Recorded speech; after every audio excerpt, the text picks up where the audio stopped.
Moni nonse, ndabweranso ine bambo ali. Lero mutu wathu ndi moto pa phiri.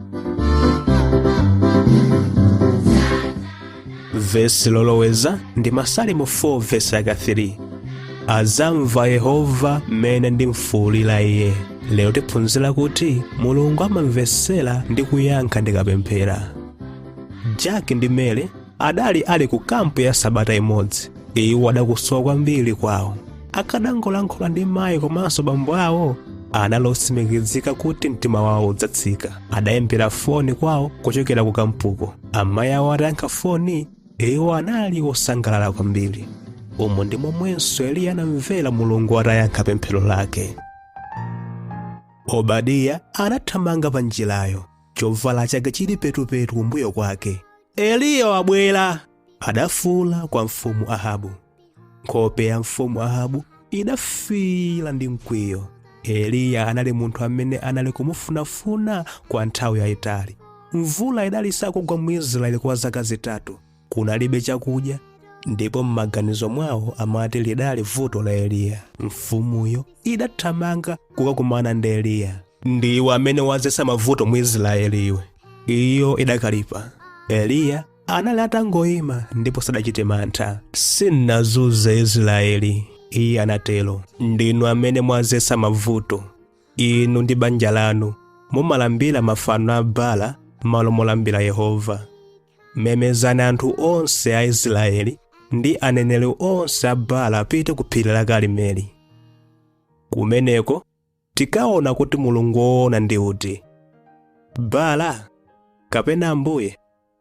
Ndipo mfumu Ahabu idayitanitsa anthu onse ndi aneneri onse a Baala ku phiri la Karimeli.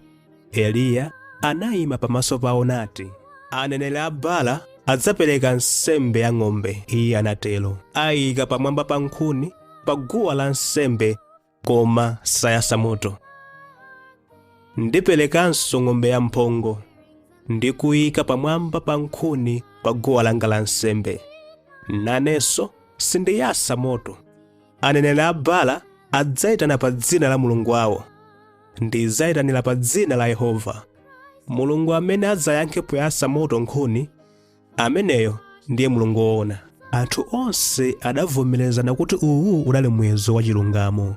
Ndipo Eliya anayang'ana aneneri 450 a Baala. Mutha kuyamba, iye adatero. Aneneriwo adapereka nsembe ng'ombe yawo nayika pa guwa lawo la nsembe. Kenako anayamba kupemphera. Iwo anapemphera ndi kufuwulira kwa Baala mmawa wonse, koma sanayankhidwe. Anayambanso kuvina ngati apenga misala. Ankazicheka ndi mipeni kuti Baala waone, koma iwo sadayankhidwe.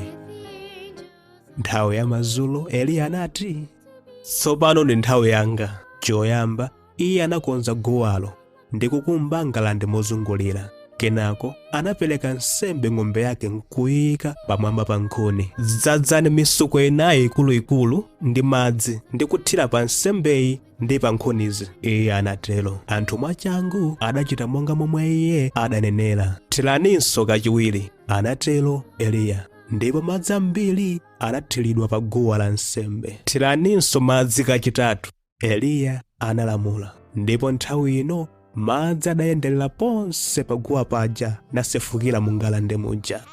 Kenako Eliya anawerama napemphera, o Yehova, lero anthu awa adziwe kuti inu ndinu Mulungu wa Israeli. Nthawi yomweyo moto unatsika kuchokera kumwamba nuwotcha ng'ombeyo. Udawotcha nkhuni, unatentha ngakhale miyala ya paguwa la nsembe ndi madzi a mu ngalande aja. Ndipo ana a Israeli anagwa nkhope zawo pansi nati, Yehova ndiye Mulungu, Yehova ndiye Mulungu.